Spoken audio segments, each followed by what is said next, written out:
Troisième partie de cette émission, l'actualité parlementaire et politique, évidemment consacrée à la crise des Gilets jaunes, avec les titres de cette actualité ce matin. Saveria, bonjour. Bonjour à tous et bienvenue dans cette édition. Comment expliquer les violences qui ont déchiré Paris samedi? Y a-t-il eu défaillance des services de police et du maintien de l'ordre? Christophe Castaner et Laurent Nunez seront auditionnés demain au Sénat par la Commission des lois. On en parle dès le début de cette édition avec son président Philippe Bas. La réponse politique à cette crise majeure, Édouard Philippe invite à Matignon les représentants des Gilets jaunes, mais également les chefs des différents partis politiques. Emmanuel Macron choisit, lui, de ne pas s'exprimer pour l'instant. Dans les rangs de l'opposition, certains appellent désormais à des élections anticipées pour sortir du blocage. Et puis au Sénat, l'examen du budget rattrapé par l'actualité. Les élus ont massivement rejeté hier les crédits alloués à la mission écologie. Un budget qui ne répond pas, selon l'opposition, à la colère qui s'exprime dans les rues. Mais tout d'abord, y a-t-il eu défaillance des services de police et du maintien de l'ordre samedi à Paris? Christophe Castaner et Laurent Nunez seront auditionnés demain par la Commission des lois au Sénat. Gérard Larcher, le président du Sénat, s'est exprimé hier. Pour lui, Emmanuel Macron n'a pas le droit à un troisième samedi noir. Retour sur les événements politiques de ces dernières 24 heures avec Quentin Calmet. Le Premier ministre tente avec tous ses rendez-vous de sortir de l'impasse politique du moment, avec les présidents de tous les groupes au Parlement, puis avec tous les chefs de partis politiques, car depuis hier, les critiques fusent sur la gestion de cette crise par l'exécutif, notamment en matière de maintien de l'ordre public. Est-ce qu'il n'était pas envisageable de considérer les Champs-Élysées autre chose comme une fan zone pour finale de Coupe du Monde, en fouillant les sacs? Est-ce qu'on ne doit pas organiser des manifestations dans des lieux sécurisables? Et puis, s'attaquer à un symbole qui avait résisté même à mai 68, même à mai 68, au cœur de la République. Cette tombe du soldat inconnu que nous honorions avec 80 chefs d'État et de gouvernement il y a 3 semaines, eh bien, je dois vous le dire, Christophe Castaner devra répondre devant la représentation nationale et dès mardi au Sénat. Christophe Castaner et son secrétaire d'État Laurent Nunez seront donc auditionnés demain par la Commission des lois du Sénat. Ils sont sommés de s'expliquer sur les moyens mis en place pour faire face aux manifestations des dernières semaines. Un week-end où ces manifestations étaient présentes dans l'esprit de tous au Parlement, où se tenaient les débats sur le budget. Les sénateurs qui sont revenus en séance sur les images de dégradation de Paris. Et je pense que nous serions bien inspirés ici au Sénat d'avoir très rapidement un débat pour pouvoir discuter de ce sujet qui est extrêmement dangereux, extrêmement anxiogène. Personne n'a intérêt à surfer sur une vague de populisme. Je pense qu'on a tous intérêt à trouver des solutions et je pense que le Sénat serait l'endroit où l'on pourrait trouver des solutions pour calmer ce mouvement qui n'a pas de direction. Des sénateurs qui ont profité de la tribune pour presser le gouvernement de changer de cap dans l'urgence. Voilà, je vous le disais en titre, donc Christophe Castaner, Philippe Bas seront auditionnés demain après-midi au Sénat, auditionnés par la Commission des lois. Nous sommes justement en ligne avec son président, Philippe Bas. Bonjour Philippe Bas. Bonjour. Merci d'être avec nous ce matin. Qu'allez-vous demander à Christophe Castaner demain? Y a-t-il eu défaillance des services de police samedi à Paris? Il y a 2 éléments dans notre travail, qui est celui du contrôle parlementaire. D'abord, des explications sur ce qui s'est passé à Paris, mais aussi dans d'autres villes de France. On pense par exemple au Puy-en-Velay. Et ensuite, que va faire le gouvernement pour mieux encadrer les manifestations à venir et éviter le type de débordement, d'agression, d'actes de vandalisme, de destruction auxquels on a assisté en s'en prenant d'ailleurs à des symboles de la République comme l'Arc de Triomphe. Est-ce que ces événements dramatiques de samedi à Paris auraient pu être évités? Est-ce que la responsabilité de Christophe Castaner est aujourd'hui engagée? Vous savez, la critique est facile, l'art est difficile. Donc ce que nous voulons d'abord, c'est entendre des explications. Parce que tout de même, on a vu qu'une manifestation devait être organisée sur les Champs-Élysées. Et le résultat, c'est qu'il y a eu de multiples groupes qui se sont dispersés bien au-delà des Champs-Élysées et qui ont commis leurs agressions avec des forces de l'ordre qui n'étaient pas concentrées sur les lieux de ces attaques.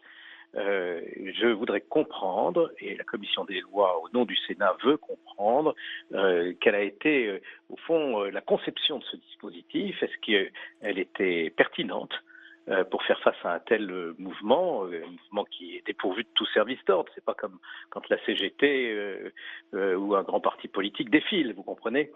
Et donc, il y a beaucoup de questions qui se posent, notamment le filtrage avec demande de présentation de la carte d'identité. Ne s'est-il pas retourné contre la bonne organisation de la manifestation? Beaucoup de gilets jaunes venus des quatre coins de France n'ayant pas voulu présenter leur carte d'identité et s'étant ingéniés à trouver par d'autres chemins le moyen de se rapprocher de la manifestation, ce qui a créé tous ces abcès de fixation. Nous voulons vraiment comprendre avant d'interpréter et de juger. Philippe, est-ce que le rétablissement de l'état d'urgence peut être une réponse à la crise que traverse actuellement le pays ? Il faut exclure aucune hypothèse. Mais je vous rappelle que le gouvernement dispose déjà de beaucoup de moyens d'action parce que quand on a quitté l'état d'urgence au mois d'octobre dernier, une loi a pris le relais qui, pour 3 ans, donne des pouvoirs très étendus aux préfets et aux procureurs de la République. Donc, dans cette palette de moyens d'action de l'État, on ne peut pas écarter l'hypothèse de l'état d'urgence, mais il y a déjà beaucoup à faire dans le cadre du droit actuel. Très rapidement, qu'attendez-vous, que demandez-vous au président de la République aujourd'hui? Une prise de parole, des gestes, des actes forts? Non, pas des paroles. Nous attendons vraiment des décisions, parce que on ne rétablira pas l'ordre en disant « je vous ai compris, votre vie est dure, mais je ne change rien ». Il ne faut pas s'arc-bouter, et je crois qu'il y a un préalable absolu, celui qu'a voté le Sénat la semaine dernière, et il consiste à suspendre la hausse du carburant au mois de janvier. À partir de là, je crois que le dialogue pourra reprendre, mais il faut des actes tangibles, concrets. Il faut donner des gages d'une volonté de dialogue et pas payer de mots nos concitoyens. Merci Philippe Bas, merci d'avoir été avec nous ce matin. Merci beaucoup. Merci Philippe Bas. Donc, troisième partie de cette émission spéciale consacrée donc, à la colère populaire aux Gilets jaunes. Dans un instant, on passe à l'œil de...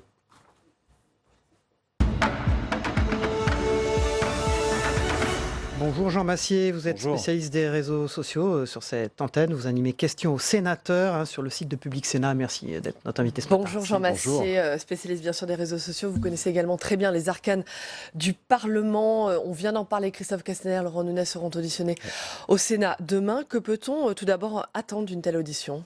L'audition, c'est l'audition par une commission parlementaire, c'est l'occasion pour le gouvernement de venir s'expliquer devant les représentants qui sont dans leur rôle de contrôle de l'action du gouvernement. On a trop tendance à rapporter les parlementaires, les députés et les sénateurs à leur rôle de vote de la loi.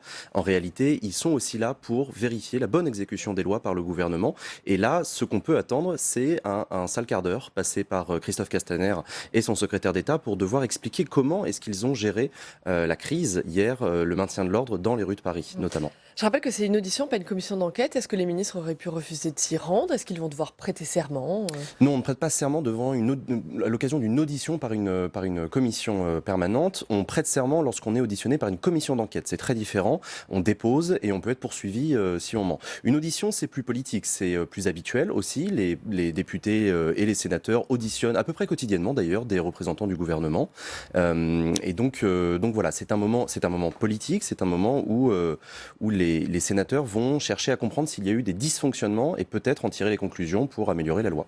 Jean Massier, on l'a dit, vous êtes spécialiste des réseaux sociaux. Le mouvement des Gilets jaunes est né sur ces réseaux, il s'épanouit, il s'organise sur ces plateformes. Ouais. Est-ce que les réseaux peuvent aujourd'hui renverser Emmanuel Macron? Ils sont en train de devenir aujourd'hui le corps intermédiaire?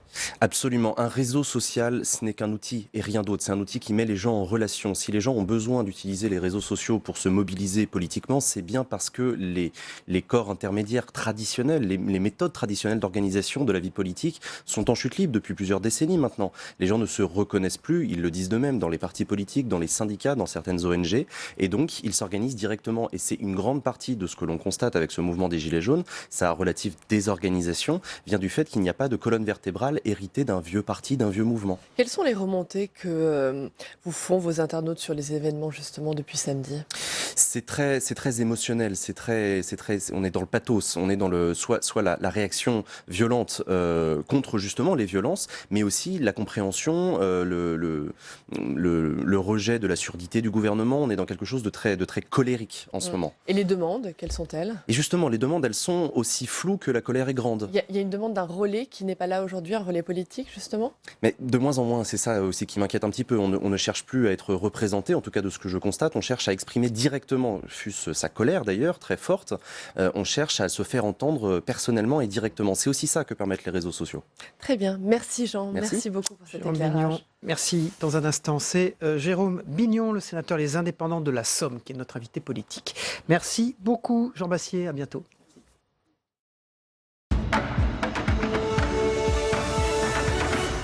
Bonjour Jérôme Bignon, vous êtes sénateur Les Indépendants de la Somme et merci d'être le troisième invité politique de cette édition ce matin. Bonjour. Bonjour. Bonjour Jérôme Bignon, Bonjour. merci d'être avec nous ce matin. À l'instant, Laurent Nunez, secrétaire d'État auprès du ministre de l'Intérieur, vient de déclarer que l'état d'urgence n'est pas à l'ordre du jour pour répondre à la situation actuelle. Est-ce que vous seriez favorable au rétablissement de l'état d'urgence ? Est-ce que c'est la réponse, la bonne réponse ? Je ne pense pas que ce soit le... Il ne faut pas trouver des réponses à travers des mots, il faut trouver des réponses à travers des actes et des contacts. Voilà, c'est le fond du problème, c'est de retrouver un espace de dialogue. Il y a d'un côté les extrémistes qui cassent, et cela, ce n'est pas l'état d'urgence qui va régler les problèmes, c'est les forces de l'ordre, peut-être en les redéployant différemment, mais elles doivent pouvoir agir, elles en ont les moyens, elles en ont les capacités, et je leur fais pleine confiance, évidemment. Mais oui. Jérôme Bignon, puisqu'il faut nommer les choses, que se passe-t-il aujourd'hui dans notre pays ? À quoi assiste-t-on ? Est-ce que c'est une crise, une révolte, une révolution, une crise de régime ? Comment vous l'analyseriez ? Non, sûrement pas une crise de régime. Une crise sûrement qui est liée elle est multifactorielle, comme souvent, hein, il n'y a pas qu'un événement, c'est la conjugaison d'angoisse, de peur. Je pense qu'il y a une grande peur inconsciente, enfin, en tout cas mal exprimée, mal comprise sur le monde qui change, qui provoque ce sentiment d'abandon, ce sentiment d'être loin de tout, de ne pas être servi. Bon, c'est une première crise. Une deuxième crise qui est liée à l'incompréhension des mécanismes qui nous contraignent, les mécanismes budgétaires liés à nos engagements européens, les mécanismes financiers nouveaux liés à notre décision de lutter contre le climat. Contre le défi climatique. On va en parler justement précisément de cette question précise sur l'écologie, mais tout d'abord sur le rôle du Parlement, le rôle du Sénat. Quel peut être le rôle du Parlement, le rôle du Sénat dans une telle crise ? Le Sénat, c'est la chambre des territoires. Quand il est écouté par les pouvoirs publics, il peut avoir un rôle d'atténuateur sur le terrain. Et il n'est pas écouté aujourd'hui ? Probablement... vous savez, il y a toujours des rumeurs qui courent. Dans une des revendications des Gilets jaunes, j'ai vu qu'il y avait la suppression du Sénat. Ça veut dire que quand le peuple réclame une suppression d'un organisme, c'est qu'il n'en ressent pas l'utilité ou que les pouvoirs publics ne donnent pas l'impression qu'il s'en sert comme qu'il sert à ceux pourquoi il avait été conçu. La représentation du territoire, le président Larcher le dit souvent, c'est une capacité d'atténuer, d'expliquer, d'être proche, d'être dans le temps long. Alors que les députés sont dans le temps court et dans une agitation plus politicienne que nous ne le sommes. J'ai été les deux, donc je connais bien le rôle de chacun. Jérôme Bignon, le déclencheur de ce mouvement, ça a été bien sûr la hausse des prix du carburant. Justement, le Sénat a examiné ce week-end la mission écologie dans le projet de loi de finances. Les crédits ont d'ailleurs été rejetés. Je vous propose d'écouter Hervé Maurey, le président de la commission du développement durable au Sénat.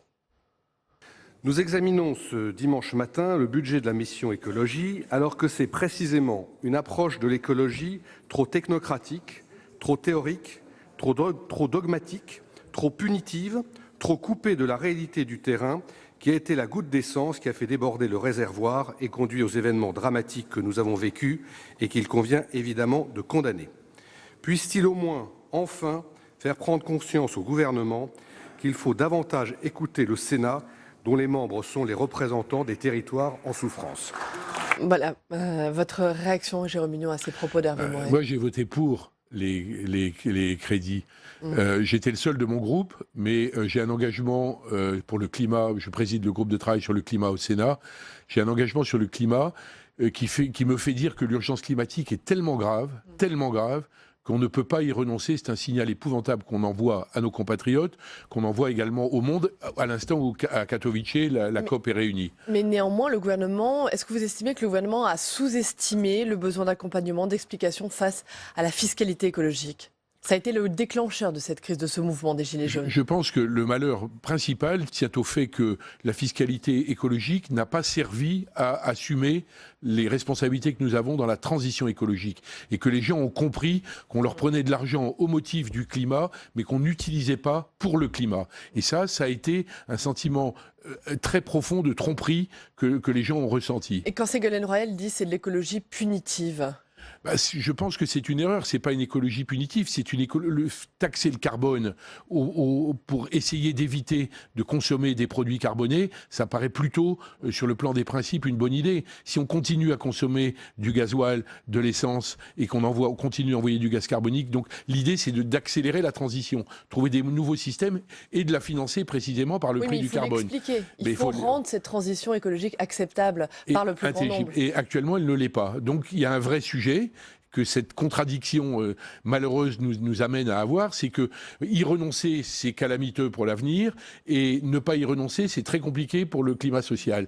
Donc le gouvernement est face à une ambiguïté, une très grave difficulté, et pour l'instant, on sent qu'il n'a pas encore trouvé la vraie réponse. Il faut parler, ça me paraît indispensable, les sénateurs peuvent servir dans cette direction, il faut aller sur le terrain, il faut discuter, et il faut probablement recentrer l'utilisation de l'argent de la fiscalité écologique sur l'écologie et non pas sur boucher les trous du budget, avoir plus de souplesse sur ce sujet-là. Mais on a une autre contrainte, c'est la contrainte de l'Europe qui nous donne pas beaucoup de marge. Jérôme Mignon, dans le reste de l'actualité, la naissance d'un groupe ruralité au Sénat. Une cinquantaine de sénateurs ont rejoint ce groupe présidé par le socialiste Jean-Jacques Lozach. Je vous propose de regarder ce sujet de Quentin Calmet.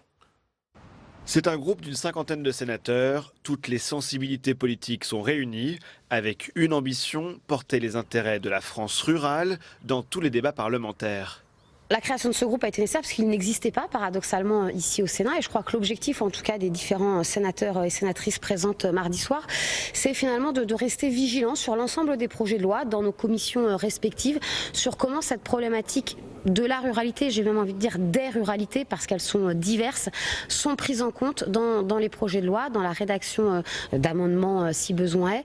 Un groupe ruralité qui réunit des sénateurs venus de toutes les commissions du Sénat afin de défendre les campagnes dans tous les projets de loi gouvernementaux. Mais ce groupe pourrait aussi porter une proposition de loi sur ces ruralités en juillet ou en septembre 2019. Aujourd'hui, la société a besoin d'une ruralité qui soit vivante. L'INSEE prévoit que au cours des 30 prochaines années, la population de la France devrait augmenter de 10 millions d'habitants. Va-t-on continuer à concentrer ces populations en milieu urbain avec tous les problèmes que cela pose en termes de pollution, en termes de détérioration de la qualité de vie, de temps passé dans les transports, etc. La réponse est non. La société française n'y a pas intérêt. Ce groupe ruralité qui se réunira tous les 3 mois et dont les effectifs pourraient encore être amenés à augmenter. Jérôme Mignon, ce groupe ruralité, il est nécessaire pour comprendre la colère de la France périphérique, la colère actuelle ? Si mes collègues l'ont senti comme ça, c'est probablement vrai. Ça correspond qu'il y ait un grand nombre de parlementaires qui veulent y aller. Je vais les rejoindre. D'ailleurs, actuellement, je mène une mission pour le Premier ministre sur la disparition des zones humides en France, donc qui sont plutôt dans les zones rurales. J'ai pas beaucoup de temps pour regarder ailleurs. C'est pour ça que ça m'a échappé, mais je vais les rejoindre évidemment. C'est une bonne idée de travailler ensemble sur la diversité de nos ruralités, voir les problèmes, voir nos forces aussi, parce qu'effectivement, comme le disent les intervenants, il y a des atouts considérables dans ce qu'on peut offrir couvrir pas seulement l'agriculture, c'est aussi les aménités, c'est aussi les pièges à carbone que représentent les forêts, les zones humides, les prairies. Donc toutes les qualités de la ruralité, elles sont là pour nous aider également contre le réchauffement climatique. Et ce type de groupe, ça rejoint également la préoccupation dont on parlait tout à l'heure, c'est-à-dire le Sénat chambre des territoires et le rôle qu'a joué cette chambre des territoires dans la crise actuelle. Oui, tout à fait, ça va bien ensemble. Les ruraux sont des gens... Moi, je suis un sénateur rural. J'ai été maire d'une commune de 200 habitants, conseiller général d'un canton de 6000 habitants, et pas 2 ans, 21 ans maire, 35 ans conseiller général. Donc j'ai une culture extraordinairement rurale.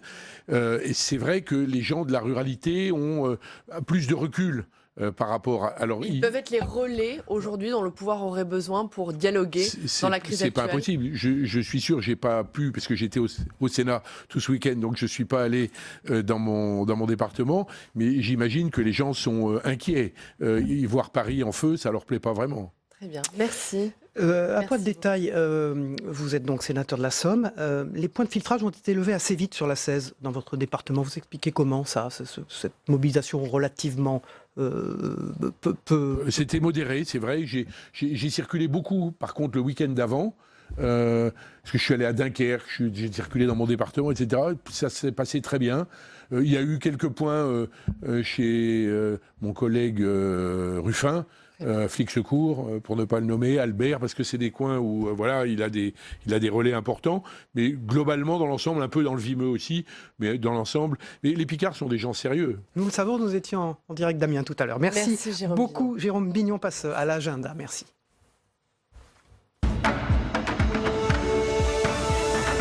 Avec lui ?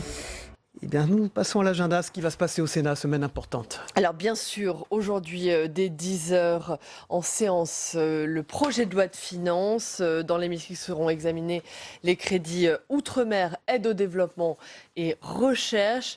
Et puis l'autre temps fort important de cette semaine, ce sera, on vient d'en parler longuement, ce sera demain après-midi dès 16h45 à suivre en direct et en intégralité sur notre antenne l'audition de Christophe Castaner et de Laurent Nunez, audition devant la commission des lois, audition sur les violences qui ont déchiré Paris samedi. Vous pourrez bien sûr suivre cette audition en direct et en intégralité sur notre antenne dès 16h45 demain. Voilà, sur le canal 13 de la TNT, ne l'oublions pas. On passe aux revues de la une de la presse quotidienne régionale et nationale dans un instant. On commence avec la une du Parisien. Emmanuel Macron, il faut des réponses. Des réponses et un silence alors que le président de la République ne s'est pas exprimé depuis samedi. C'est Édouard Philippe qui reçoit en ce moment même les chefs des différents partis politiques et certains représentants des Gilets jaunes, mais au sein même de la majorité présidentielle. On réclame désormais une prise de parole forte du président. Les élus En Marche veulent des annonces fortes. Ils demandent par exemple une évaluation de la suppression de l'ISF. Emmanuel Macron se doit de trouver les mots et les réponses concrètes de nature à apaiser le pays. Il ne s'agit pas d'un recul, mais d'un geste indispensable pour que le reste du quinquennat ne soit pas hypothéqué. Voilà donc l'éditorial du Parisien à lire aujourd'hui. Dans le Midi Libre, le grand journal d'Occitanie, à vous d'agir. Emmanuel Macron est interpellé à la une de ce grand quotidien. Monsieur le Président, à vous d'agir. Le week-end de mobilisation s'est soldé par 263 blessés, des centaines d'interpellations. Jamais le palais de justice de Paris n'avait eu à gérer un tel nombre de gardes à vue. C'est ce qu'explique ce matin Nicole Belloubet, la garde des Sceaux. Tout le monde, politique, parlementaire, manifestant, Gilets jaunes, attendent un geste fort du président alors qu'on parle déjà d'un acte 4 samedi prochain à Paris. À la une du plus grand quotidien régional français, Ouest France, c'est l'heure du dialogue. Édouard Philippe recevra dans la journée les chefs des partis politiques. Il reçoit dès maintenant à Matignon, les chefs des partis et les représentants des Gilets jaunes. Le dialogue sera-t-il suffisant ? La France est abîmée ce matin. Comme le dit Patrice Moyon dans son éditorial, Emmanuel Macron ne peut pas se contenter de dire qu'il maintiendra le cap. Il doit mettre fin à la spirale de violence qui s'installe. L'erreur aura été de ne pas écouter, de refuser les mains tendues. C'est d'abord d'apaisement dont la France a besoin. Un moratoire sur la hausse du prix de la taxe carbone est une piste. Voilà ce qu'écrit Patrice Moyon dans son éditorial ce matin, éditorial à lire dans Ouest France. Patrice Moyon, un habitué de cette émission, une semaine décisive dans la crise des Gilets jaunes. Ça passe ou ça casse pour la Provence ce matin? La Provence qui se penche sur le profil des casseurs, mais aussi sur le prévisible échec du maintien de l'ordre. Le criminologue Alain Bauer appelle à entendre les sans-culottes d'aujourd'hui. Il reste au mouvement et au gouvernement à inventer un dispositif qui permet d'écouter, d'entendre et d'agir, faute de quoi le gouvernement accouchera de ce qui renforce toujours les partis, les pouvoirs autoritaires, la violence. Alain Bauer qui conclut: l'ultra-peuple est de retour. Voilà, et on termine avec La République des Pyrénées, des journaux du groupe Sud-Ouest, c'est Gilets jaunes. Où va le mouvement?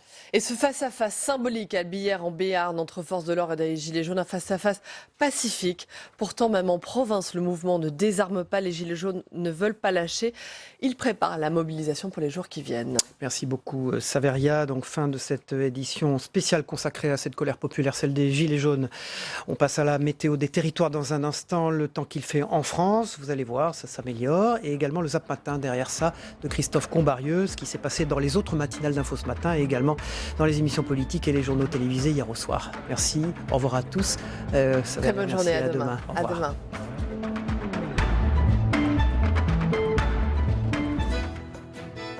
La météo vous est présentée par l'Assemblée des départements de France.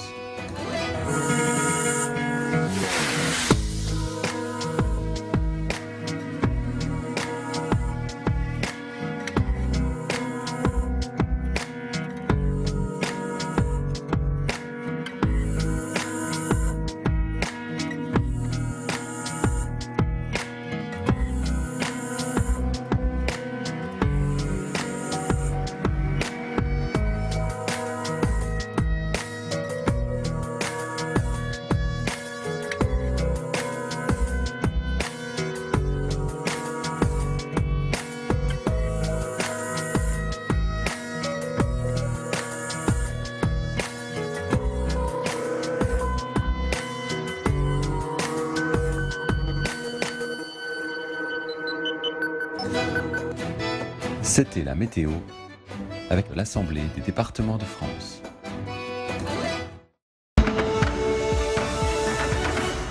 L'histoire retiendra surtout cette stupéfiante image.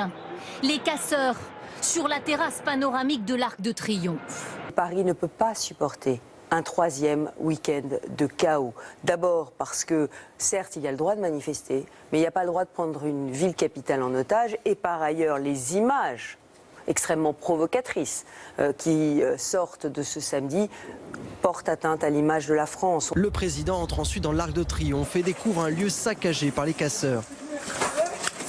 Au risque de paraître vieux jeu, je veux dire combien j'ai été choqué par la mise en cause de symboles qui sont les symboles de la France. Il y a des policiers, pères de famille qui se sont fait attaquer à l'acide, à l'ammoniac, qui sont défigurés. Il y a une préfecture au Puy-en-Velay qui a été incendiée, il y avait des personnels à l'intérieur. Les pompiers ont été empêchés d'accéder à la préfecture. S'il n'écoute pas, ça passe, je vous le dis, par une motion de censure et une dissolution. Je ne vois pas d'autre solution pour répondre à une crise de l'ampleur que celle que nous connaissons aujourd'hui. Nous appelons non pas à une dissolution de l'Assemblée nationale, mais à un référendum. Pourquoi ? Parce que nous ne voulons pas confisquer précisément la réponse politique, mais rendre la parole au peuple. Il faut qu'il y ait un référendum. Parce qu'on a d'un côté un président qui ne comprend plus la France, des Français qui sont en colère et la violence. L'objectif, c'est, je demande un référendum sur l'ensemble des mesures du gouvernement, sur la transition énergétique, et notamment les impôts et les taxes. L'ancien président de la République qui vient donner des leçons, alors qu'il a cédé sur tout, qu'il n'a pas fait face, qu'il n'a pas tenu de manière constante et cohérente le programme sur lequel il avait été élu, c'est la raison pour laquelle les gens ne font plus confiance à leur classe politique. Il faut dissoudre l'Assemblée nationale pour qu'il y ait de nouvelles élections à la proportionnelle. Je ne vois pas, au niveau où nous sommes, de la gravité de cette crise politique, comment sortir par le haut, à part en retournant aux urnes. Si M. Griveaux était dans une voiture au bord d'un précipice, il n'accélère pas, il ne tombe pas dans le précipice. Il ne se dit pas je garde le cap, je garde le cap. C'est la situation du gouvernement aujourd'hui, vous pensez qu'ils sont au bord du précipice? Mais oui, et il continue à garder le cap, c'est-à-dire appuyer sur l'accélérateur, et en plus en klaxonnant. M. Emmanuel Macron doit maintenant partir. Qu'il doit partir en auto, en moto, à cheval, en trottinette, en hélicoptère, mais qu'il doit partir. Ce que j'ai entendu cette semaine de la part de François Hollande, de Laurent Wauquiez, de Marine Le Pen, de Jean-Luc Mélenchon, de François Ruffin est tout simplement effarant. Ils essayent tous de récupérer par la rue le pouvoir qu'ils ont perdu il y a 18 mois dans les urnes.